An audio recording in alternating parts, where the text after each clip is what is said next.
Welcome back. So, here we are, week 6 for the third eye chakra. We're going to be here. Third eye chakra in the middle of our foreheads, also called the witch's eye, which is why I got my witchy get up on. So, the funny thing is, the astrology for the weeks that we've been doing, the astrology keeps lining up. So this week is about diving into your underworld, your karmic backpack, so that you can unpack things and release things, so that you can step into your psychic abilities, so that you can clearly learn to use them if you want to, I guess. If you're willing to put down your patterning and your limiting beliefs, and you're willing to put them away and step into gifts that you were given by the divine, if you're willing to wield your power and learn how to use it, this week is really good for doing inner shadow work to clear up things that can be blocking your gifts. So I hope that your throat chakra week went really well.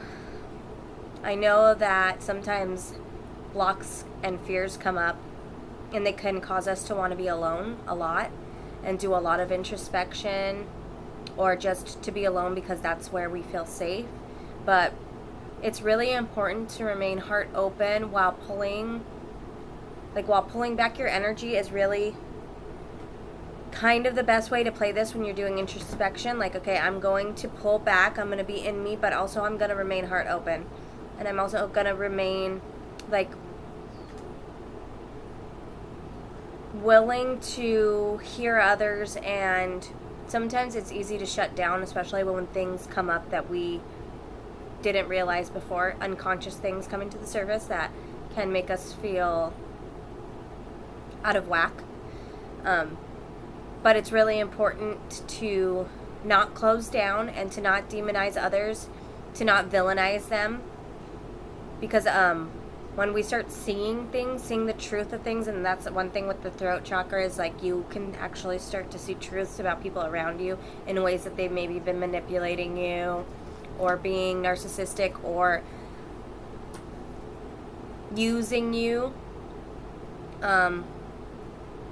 Sometimes we're in denial a lot, and people will give backhanded compliments right to our faces, and all these things are meant to try to shut you down. But remaining heart open and remaining kind is the strongest, most powerful way you can play this, because you're going to be you, and you're going to have the heart that you heart and you're going to have the heart that you have no matter what circumstances, who's coming at you and who's treating you any type of way. For me, I'm not going to ever stop being the kind, considerate, compassionate, loving, caring person that I am just because somebody can't receive it, or because they want to act I don't know,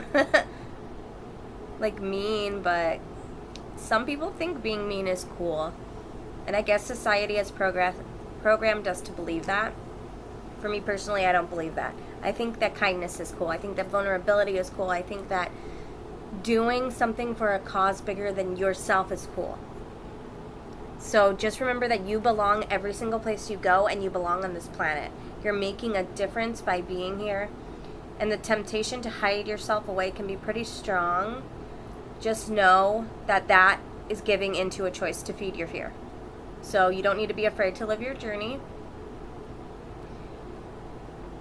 You can make your life a lot more fun and light instead, and not be so serious about everything. Okay, people are who they are. Who the fuck cares? Just keep on being you and floating around through your journey. It doesn't matter. Maybe go after what you want. Even if it doesn't work, you still learned something from it. You still went for your dreams and learned in the process, and you grew through your experience. And everything doesn't always have to be so picture perfect,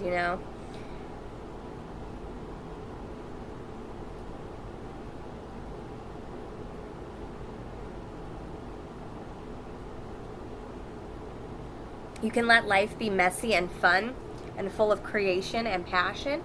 And the fun part is creating. It's like, even with sports, like, okay, let's play because it's fun, because it's something fun we can do. And it doesn't really matter about being good or winning, like axe throwing or, whatever it is. So cultivate confidence within yourself, and that will really help with this. With just, once you cultivate confidence, I'm confident in my capability, I'm confident in who I am, then it doesn't really matter what you're doing and if you're good at it, because you're just taking it on as another experience. So letting go of the attachment of people liking you also, or you needing them to show up in a certain way. I was listening to Aaron Doughty, and he said social anxiety means that you're attached to what others think, and you're putting the level of importance of others' thoughts of you like way above what they need to be. So you're still being attached to validation, and it's a codependent cycle. So it's important to live the life you want, and to make it the way that you want it to be, and to be happy, and to be blessed, and to be grateful for all of it in the process. People are always going to be there. They're always going to be around you. You can either decide to have fun with them and not put so much weight onto the things they say to you, how they interact with you, or you can run away and hide and be too afraid to step out into your purpose, and then you'll have lack of fulfillment, and you'll feel bored, and you'll just be at home, and you'll just be isolated, and you won't feel happy, and you won't feel happy going out. You just won't. I did it for a long time, and it was not happy. I was bored. I played all the video games, and I loved them, but, you can always find good within the bad, too. You can always find happiness where you are, no matter what, as long as you just turn it within, but that's because you have happiness within already. So, yeah. So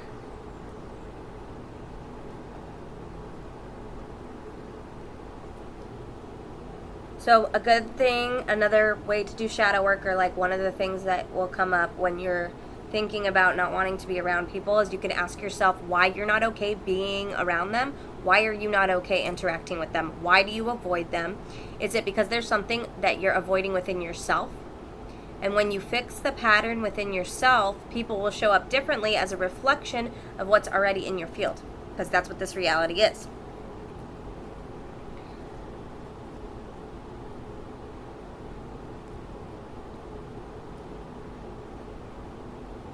So for me personally, I had to look at my motivation for some things, like my videos. Of course, I want to see the world change in a big, beautiful way, and that is 100% like one of my intentions in doing this.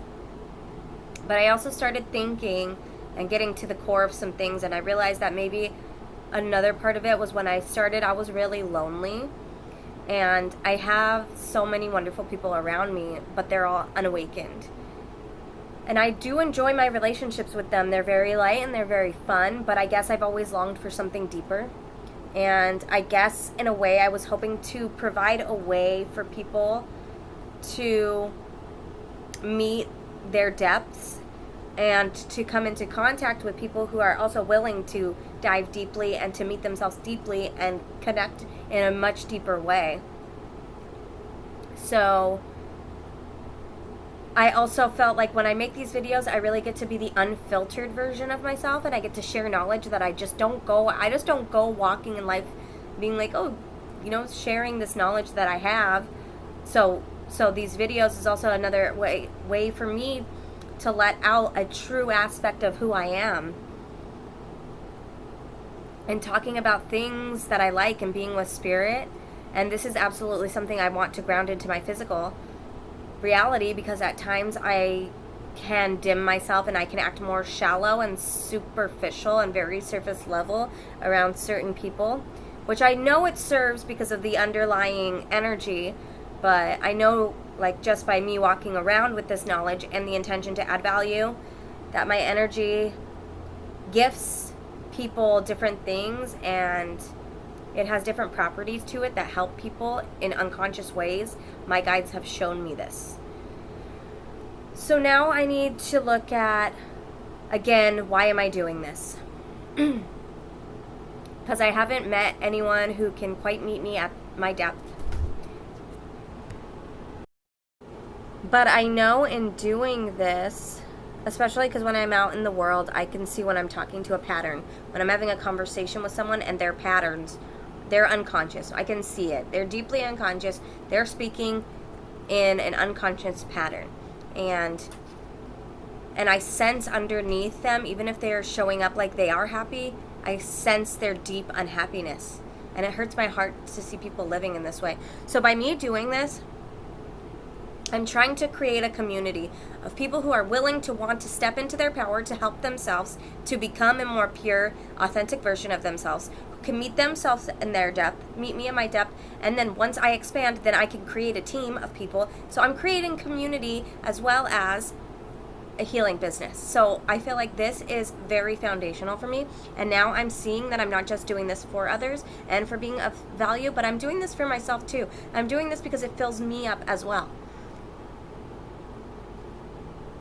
Because there was an aspect of it too that was like, is this part of a savior complex? Am I still trying to take responsibility for other people's emotional states? Because that was a huge pattern that I had as a child. In the home, when my family would fight, I would always try to stop it and make whoever happy so that I wouldn't have to feel their tension. But through that, I found out that you can't make someone happy. They have to choose to be happy. This brings me to my next point. I can make these videos and tell you how to heal and what to do, but I can't force you to do it. So I hope you're doing it, and I hope you're assisting humanity in raising our consciousness and cleaning up our patterning. So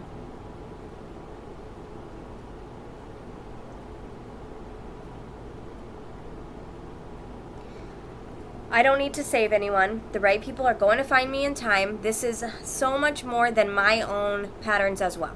This is what I'm realizing through this, but also bringing these things up. These are patterns that resided within me. And now I'm like, okay, you know what? Now I'm going to do this more because I get to have fun. I get to dress up. I get to play and share my knowledge and be authentic and create community and create massive shifts in human consciousness. And that's, to me, super fulfilling.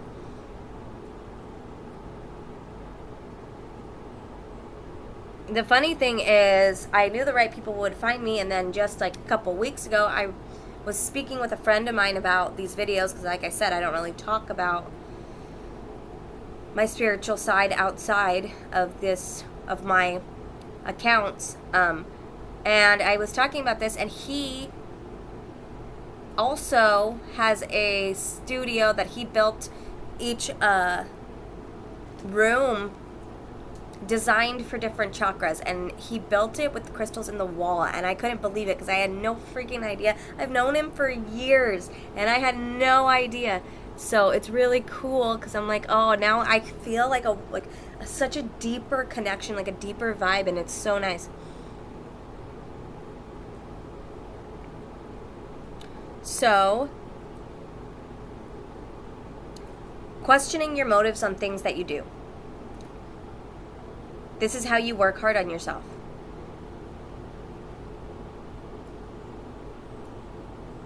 I feel like you get to be your greatest masterpiece. I worked very hard on myself. I always turn my attention back to me. I get to know myself more deeply and more intimately every day, and I follow my body's signals, and I'm being open to deeper truths, even the ones that I don't want to look at about myself. And the truths about those around me, but I still get to show up in my authentic self. And I'm not saying that I don't act authentically out in the world, because I do. I just utilize different lighter aspects of myself. I am a multifaceted being. So you can be your own masterpiece. You can show up every single day for yourself and be your own greatest work of art. Awesome. So let's get into the third eye chakra, your witch's eye, your brow chakra, whatever you want to call it. It's here. This is our intuitive center.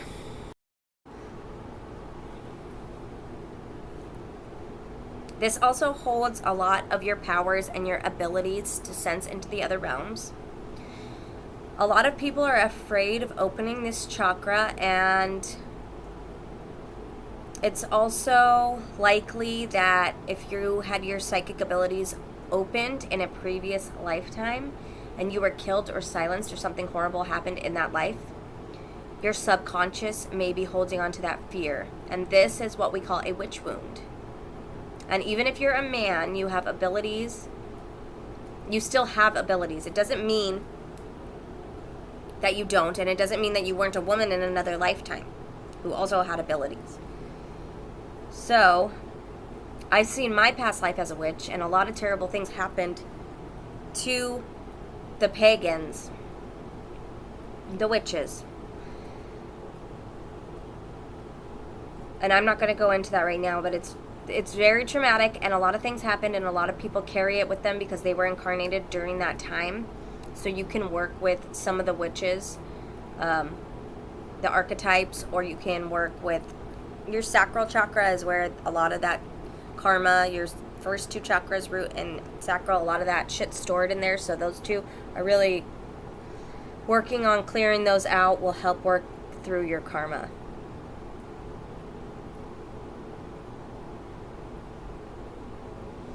So just because those lifetimes happened doesn't mean it's going to happen again. So in this lifetime, you have to know and believe that this is the time that humanity is being uplifted and going into the golden age.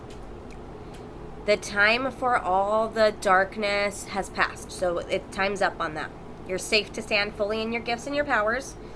And most of the time, the suppression can cause blurry vision or negative thought patterns. When you let yourself be, then your intuition is able to rise up. But your mind likes to get involved and second guess and question and want to know a reason for like everything. So I was making moon water and grounding sitting with trees long before I even know what I was doing. Like I was like 7 years old. Well, I started going on the internet and there was all kinds of things about moon water that were fearful. So I stopped doing it. It's just like fear is not real. Your beliefs create your reality, okay? So, it's like how people think that tarot is evil. It's not. It's all about your intention, and people are just afraid of what they don't know, especially when it comes to metaphysical or paranormal things. The mindset that's purely logical and needs proof and is cynical and afraid of these things, this is a huge block. Believing that these things are evil is a huge block. We've been programmed in society to think that these things are evil, but it's just because you're in denial because you're scared. Because when you open your mind and you look at things from a place of deciphering through what you feel to be true, if you feel it in your body and it feels good and expansive, it's your body telling you that this is what is right. If you think of something and it's fearful and contracting and your body's like, nyeh, then that's not right for you. So it's really important to look at your beliefs and reframe them. I used to believe I would never be able to be responsible and do all the things that I'm doing now, but I decided to believe in me, and I decided to believe in how capable I am, and it has been the best bet that I've ever made. Betting on myself wasn't easy, especially when I felt very unworthy, but I'm very glad that I did because my life is getting more and more beautiful by the day. And I was able to do this because I'm connected to Spirit, and Spirit believed in me and pushed me. So how could I not believe in myself?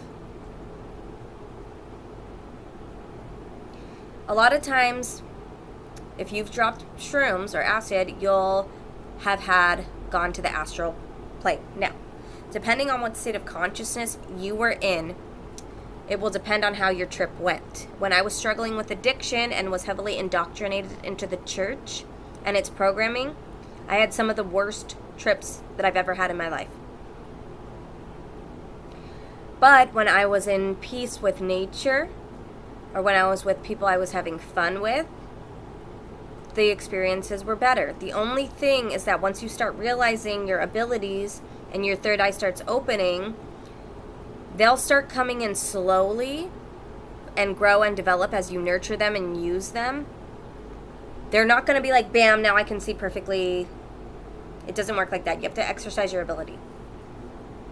And this goes for all the clairs. There is clairaudience, hearing spirit and interpreting messages through songs, things people say, and hearing your guides directly.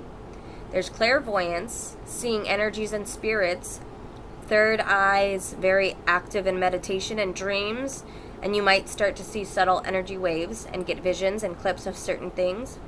Claircognizant, which is your spiritual downloads. You might feel like a shaking or tingling in the body, and then all of a sudden you know something, but you don't know how you know it. It's your body reading the energy. Clairsentient is the ability to feel the other realm. I have this one strongly. I always feel my guides, and sometimes my body even feels what other people are feeling in their bodies. It's another form of empathetic abilities. So if I'm like gagging for no reason, then I know someone around me is carrying really heavy energy and might not be feeling well. My friend used to sweat in his hands while playing video games, and that would happen to me as well, only back then I didn't realize that that's why it was happening. Because then, when we stopped being friends and I started playing video games alone, it never happened. And then I played with my niece not that long ago, and she had the same thing happen, and I knew that I was experiencing it because she experienced it.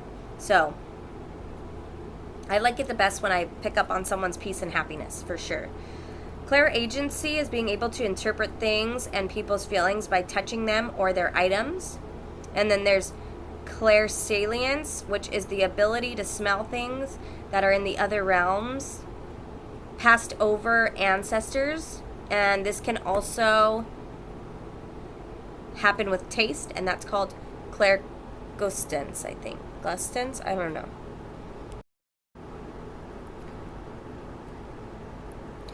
So doubt and fear can block this, and also not trusting yourself. If I haven't made half of the moves that I've made that I was intuitively guided to make, I wouldn't be as far along as I am. There have been times where I've second-guessed myself, and I want to always try to understand why I'm doing what I'm doing. And it's usually just my gifts coming to the surface and my mind getting in the way by judging myself or being like, why am I doing this?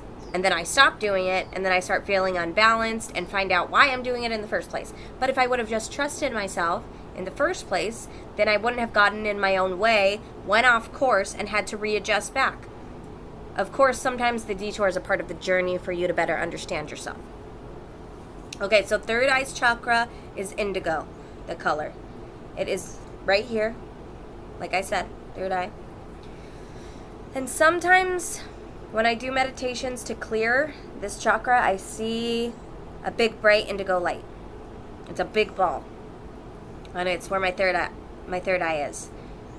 And I think my third eye is also seeing it, so it's kind of funny. But you'll do your normal chakra check-in. So when I first did this check-in, I had a lot of fear and doubts and blockages that came up. This chakra will also have to do the teeter-totter to balance it out. So deepening, so it can deepen your abilities, and depending on your unique gifts. When opening your third eye, you might see a lot of things when you close your eyes.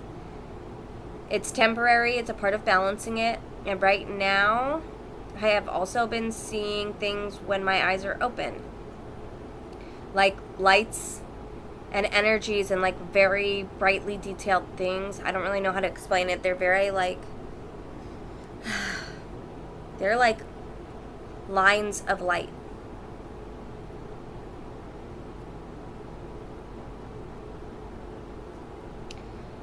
There's also old things that might come up when I started working on this chakra.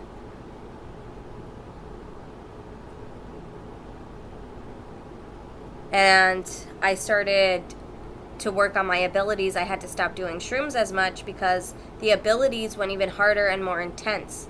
And when I wanted to learn to work with them better from a grounded place, I was able to be in my power. But when you're on shrooms, it's a lot harder because you are kind of, you're messing around with an altered state of consciousness. And so you're kind of out of control. So things get really intense, and it felt like I was training with the masters every single time I did it. In the world I had known when I first began my journey with plant medicine was full of fear, and the walls were sweating and harsh energies were coming all around me. And in order for me to be exposed to them and stand solid in my foundation, then that started going away once I did that. And then the last time I did shrooms a little over a year ago, all the work I did translated into that trip. And I saw my inner world as a deep ocean, but with so much beautiful color and bioluminescence and life everywhere. It was so beautiful and it felt beautiful. I used it to let go of a lot and journey into myself more, but I haven't felt the need. I might again sometime, but I'll let it come when it's time. So, when you're doing your chakra check-in, I want to read you the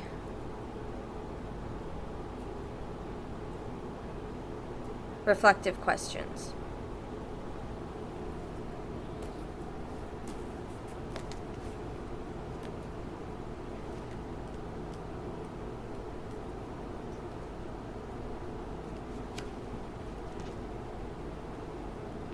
Do you trust your inner wisdom? Do you trust the wisdom of others? Are you discerning, and how do you discern who and what are for your highest good? Do you take the time to cultivate your mind to continue to learn? Do you have a clear vision for your life? Are you confident in that vision, knowing it reflects your truth? Can you accept that sometimes you can know things without needing facts or evidence, just from your feelings? Do you have a healthy sense of boundaries? Can you see what is right for others and what is their truth, but may not necessarily be your truth? The element for the third eye chakra is light, and I always like to picture myself as a lighthouse, and the light is the indigo light, so like your whole body's the lighthouse, and then your third eye is the light that's guiding the boats home. So that's your third eye, big, bright. You're using your abilities to bring people home, to bring them home to themselves, home to their abilities and to their gifts. It's very powerful to use more elements when meditating with this one. So I have my rainbow aura quartz, and this is the one I use, and I put it on my third eye when I do meditation.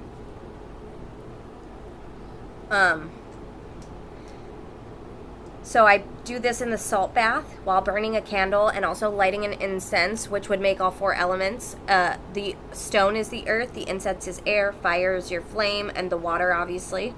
So it's very powerful. Other stones that also would work are amethyst, fluorite.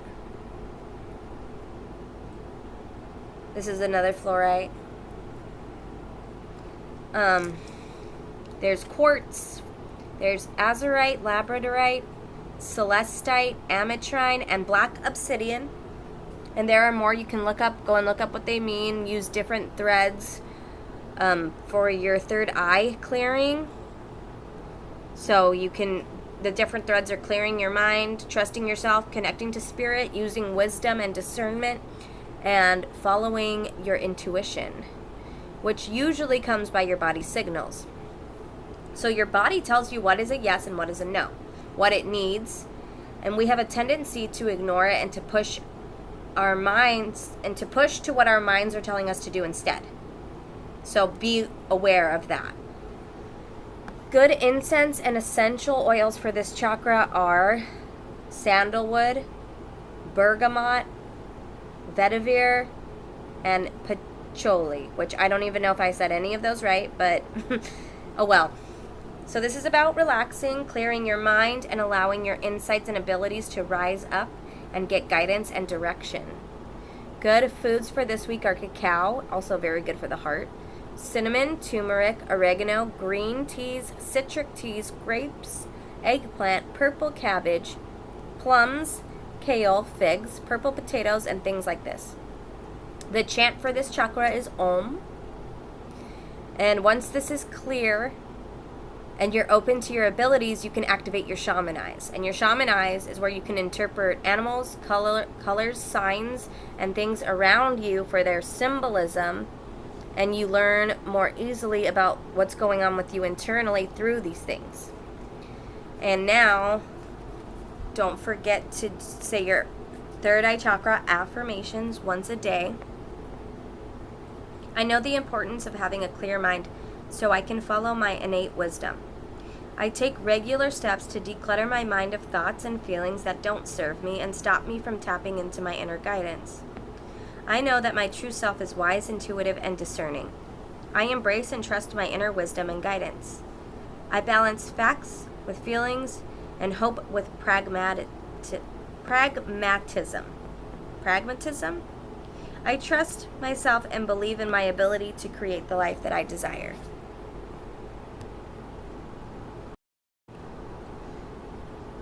So as you say these once a day, listen to your third eye chakra frequency at night, and you can also get a lot of insights and learn a lot in your dream state. It's literally you traveling through things in your subconscious.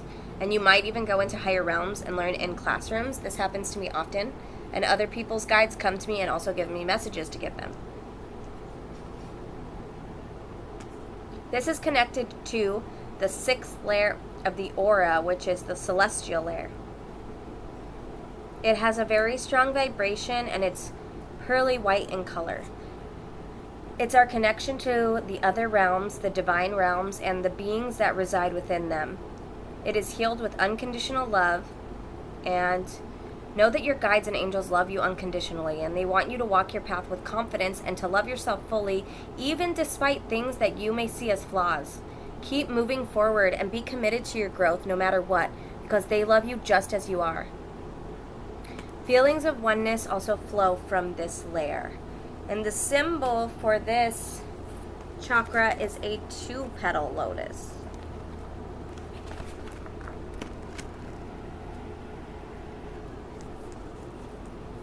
It moves in a counterclockwise direction, and it regulates the pituitary glands, the eyes, nose, sinuses, head, and face, and it is associated with wisdom, detachment, discernment, inspiration, knowledge, and trusting in a higher source. You can really grow your imagination and intuition by working with this chakra. The symbol for it is a 5-pointed star or a pentacle, which is another symbol we've been taught to demonize. The pentacle is a symbol for abundance, and even the number 666 is actually the number of unconditional love. The devil is not real, and people just want an excuse to not take accountability for feeding their lower nature desires by saying an entity made me do it or that they've been influenced to be bad. They make excuses and they don't take accountability for unconsciousness. So if that's you, accountability is something huge that you need to be taking. You're responsible for what you do. It's you. Okay? The planets are Jupiter and Saturn, and the astrological signs associated are Sagittarius and Capricorn. The animal is the hawk, and the goddess archetype is the wise woman, the crone, the witch. The witch is a very wise, very, very wise, and people know it, and they honor it, and they respect it, and they know she holds wisdom and knowledge, and they hold her in a high regard. She is highly spiritual, but balances out with practicality. She's the voice of reason, and she is also the voice of inspiration. Her faith is not seen, but can be deeply, deeply felt. This is the result of a balanced third eye chakra. She balances facts and feelings, not giving over more importance to one side. She knows both logic and intuition need to be used in tandem, just like the physical is as important as the spiritual. And connecting in is very important. Connecting into her intuition, to her higher self. So she is knowledgeable in facts and knows that knowledge also comes from her divine connection to God and the universe. And if you don't want to use an archetype as a woman, you can also do the Merlin archetype, who is the male aspect of this. I use the goddess queen of the witches, Hecate.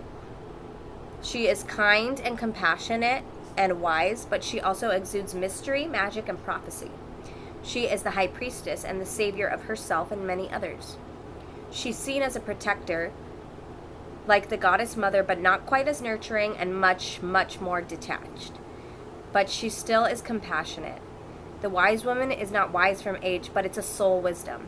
She's an old soul. She's been through so many lifetimes and cultivated so much wisdom, and she brings it with her into each incarnation. She is all-seeing and speaks from her mind and her soul and brings wisdom and guidance to others who seek it. She teaches us that we can be balanced, mind, heart, and soul, and she operates from a place of deep inner wisdom. We can call in this archetype and ask to be gifted with the aspects where logic and objectivity meet divinely guided intuition.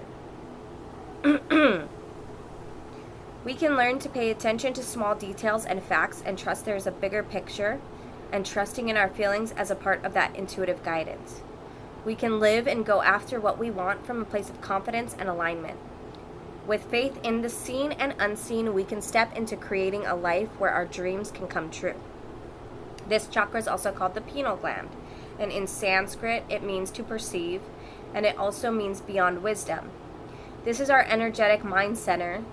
This is the invisible eye that sees and perceives everything, even when we can't physically see things. When it's activated and in harmony, it will stimulate both sides of the brain, the right, which is creative and spiritual, as well as the left, which is logical and rational. Getting them to work together will help you in functioning from a more grounded place. This will allow us to trust our intuition and be comfortable in our path and moving forward on it. Balancing feelings with facts when we make our decisions, and by doing this, we will feel like we are living in harmony with ourselves. If your brow chakra is overactive, you can feel intense psychological and physical symptoms. These are psychosomatic symptoms. If you're feeling overwhelmed in your head, your body will be filled with stress and tension. You'll feel exhausted and burnt out, like you're taking on too much or every little thing is too hard. We could have an overactive imagination, and this could be clouding our intuition, and we won't know what are facts and what are simply feelings. Your discernment will be off. We can be overly subjective, viewing everything through a lens that is very limited and narrow-minded, and you can be overly fixed and stubborn in opening up to anything anyone has to say or any advice that anyone gives you. You just shut down everything. You can overly intellectualize at the expense of your emotional needs, and this is just another form of fear. You're too afraid to act on your feelings or your spiritual needs because you're feeding your doubt and not making all aspects as important as they all need to be to function properly and in tandem and to be in proper alignment. That is heart, mind, body, and soul. They all work together as one. None is more important than another. It's like a business. Everyone has different jobs and duties, but none are more important than the others. They are all essential for the business to function properly as a whole. Just like with the chakra system or with your body in general. If one thing is going wrong in your body, then your whole body starts feeling symptoms, and it affects all areas: mental, physical, emotional, and spiritual. We will see ourselves through a distorted lens, also maybe hating ourselves, judging everything we do, and not accepting ourselves fully, including your shadow, which is a part of you, and it also deserves acceptance, compassion, and understanding. These are our unconscious characteristics and automatic behaviors that are deeply embedded in our subconscious. We have to shake them up and out. We need to dislodge them, or they will manifest as negative traits and behaviors. Everyone has a shadow side. The point is to come to peace with it, to understand it, and to integrate it, and then to transform it into something that works for us. You may find your clairvoyance is overactive, which can be pretty scary at times, especially if you're new to all of this. With an underactive or blocked third eye chakra, we will feel we have no purpose in life, and we won't be able to believe we even have a chosen path. We can feel drained with no energy and uninspired, and struggle to find deeper meaning in our lives. This makes us skeptical, hard, disheartened, and fearful of the unknown. When this chakra is blocked, we cannot see or connect to our intuition, and we don't trust ourselves or our feelings. We may think that we never have any dreams, but the truth is that you're deeply blocking your abilities and you're not willing to dive into your subconscious, and it's manifesting as a block. If you're seeing a lot of spiders, or they're crawling on you sometimes, even if it's in dreams, it's a symbol, and it's symbolic of needing to adventure into your subconscious. We are preventing ourselves from remembering dream experiences and getting guidance and wisdom. You may be stuck in your ways. This chakra is crucial to the energy of our minds, and it is blocked. If it's blocked, you may struggle to concentrate, have difficulty processing information, be very indecisive. Signs and symptoms of imbalance in this chakra are migraines, sinus issues, blurred vision, eye strain, cataracts, glaucoma, hallucinations, insomnia, immune system deficiencies, high blood pressure, hormonal imbalances, and compromised adrenal functions like adrenal fatigue. When you open this chakra and begin balancing and clearing it, the symptoms that start to occur temporarily for 3 to 5 days can be felt as pressure in your head. You may see bursts of violet or indigo light. You may become more sensitive to light, and actually just in your body in general. You'll experience tingling and warmth as you open and work with this, but it is possible to get temporary blurriness or notice increase in colors around you. Headaches can also be a symptom and a sign that the third eye is regulating itself. This center regulates our hormones, and this includes melatonin, which is impactful to our sleep patterns. So while regulating, you might find issues with your sleep resulting in insomnia or disrupted sleep. Maybe you can't get enough sleep. You may also experience restlessness, but this is all temporary. Unblocking this chakra is going to wake you up to some insights that you've been sitting on that are ready to come to the surface to be seen. You might want to spend some time reflecting, introspecting, journaling, and your abilities may come online strongly, but they will balance out, and then you'll have to work with them and accept them and develop them and come into right relationship with your gifts. Being open to wisdom and knowledge that comes from others as well, but knowing when to discern when it's your truth versus someone else's truth. We all have different truths as well. So we are all on different timelines, we're all on different missions, and we're all on different journeys, and you shouldn't just believe something that somebody else believes, because your beliefs create your reality. I do not believe people can drain my energy. I believe I can sense when someone else is blocked and feels energetically drained. My energy is a gift that is always consistently replenishing. So when I wake up in the morning, I energetically wrap myself with the intention that my field stays pure so I can observe these things that people are struggling with instead of feeling them. And then that bubble of high vibrational source energy bounces off anything that is not in resonance with my state. So lower vibes can't exist in my field. And being around people and using your gifts is also saying, okay, so when you're around people and you're using your gifts, it's not saying that you can't pick up little debris here or there, or heavy energies or thought forms that go into your aura because of walking throughout your day. You know, it's just like anything. You have to practice energetic hygiene. So you walk through your day, you can pick up little things here and there, but it's not like that big psychic energy getting in there. So it's just little debris. Then you go home and you do a cleansing meditation.